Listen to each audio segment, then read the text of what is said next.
There's no question that the revolutionary and defining moment of the Jewish people, indeed the birth of our people as a nation with a covenant with the Creator, is the giving of the Torah. And that is what we read about in this week's Parsha, the Parsha of Yitro. Now, it's a very curious name for a Parsha dealing with such a seminal topic. Yitro, after all, is the father-in-law of Moshe,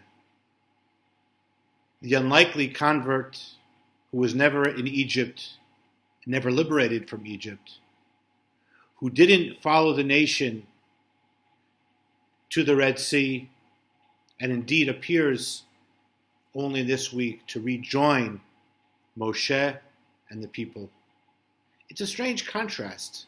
Can we find anything in the name of Yitro to suggest that it's connected to this most vital story told in our Parsha about the giving of the Torah? And indeed, that story is a hugely dramatic one with thunder and lightning and the people literally shaken by the voice of God. And it's no wonder, because this was a revolutionary moment. The Torah was going to make people capable of transforming the world into, first of all, a civilized, but more importantly, a godly place. And as such, it couldn't just happen quietly. The world had to be shaken. But it couldn't be destroyed, because then the world isn't changed. So instead what we had was this thunderous and cataclysmic event. Now, what really was the revolution of the Torah? The revolution that came about with the giving of the Torah was not so much what the laws were, per se. Many of these were already known to civilization. Killing and stealing were not news. The covenant between God and the Jewish people that was sealed with the Torah was a radical, God-given instrument enabling the people of Israel to elevate the mundane, to fuse material and spiritual.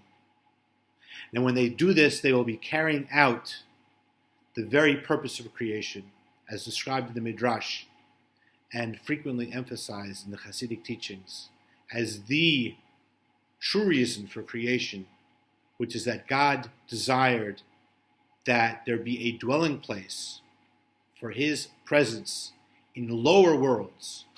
This paradox in which lower, coarse, non-spiritual worlds are created and people are placed there to transform it into a place that is inhabitable by the divine presence, referred to in Hebrew as a dira b'tachtonim, a dwelling place in the lower worlds.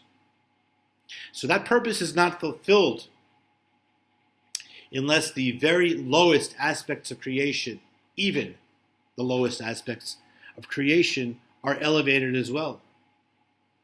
The metaphor in Hasidic philosophy is given of a lever. It can only elevate the entirety of the object if it is entirely placed beneath the object. And what we're going to speak about when we speak about this seminal event of the giving of Torah to the people of Israel is that we people are also part of creation.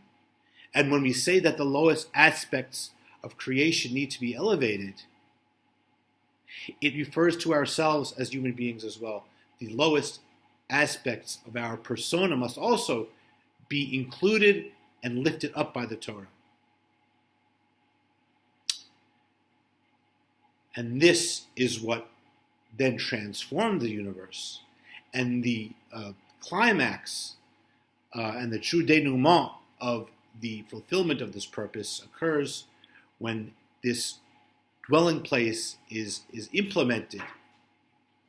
And then it is possible for the final redemption to occur, and that is when Mashiach comes. Now, there's an interesting story just to illustrate this, that the Baal Shem Tov, the founder of the Hasidic movement, who was born in 1698, and he revealed the Hasidic teachings. He was a profoundly spiritual person, unencumbered by material concerns, and he had an experience which is referred to as Aliyat HaNeshama, which means that his soul ascended, and he writes that he entered the chamber of the Messiah, the soul of the Messiah, and he asked him, "When are you coming?" This great secret that everybody wants to know. And he answered the soul of the Messiah, incorporating a verse from the prophets, that when the Baal Shem Tov springs, well springs, water from the well, are spread outwards, that is when Mashiach can come. Because it is this spreading outward of these teachings that will enable people to transform the world, and that is what will bring this state of redemption, and then Mashiach can come. And it's quite logical, because as we speak about a dwelling place in the lowest aspects of creation, that is paralleled by this expression of the well springs being spread outward, out being a nuance of something which is not inner, which doesn't seem to be part of the essence of creation, the essence of what spirituality and godliness is. Even there, these well springs will reach. And the Rebbe has explained that the outwardness of the well springs refers not only to the world, it doesn't only refer to a new Chabad center in Kenya, for example, or something like that, but within the person as well, we have the inner aspects of ourselves, and we have the more external aspects of ourselves. And it is vital that we take these well springs, which frequently we are inspired by intellectually and sometimes even emotionally, but they do not always reach the outermost aspects of our persona. And that is the idea. So the idea will be that the study of Torah and the relevance of Torah to our lives must be something that is done with the whole being.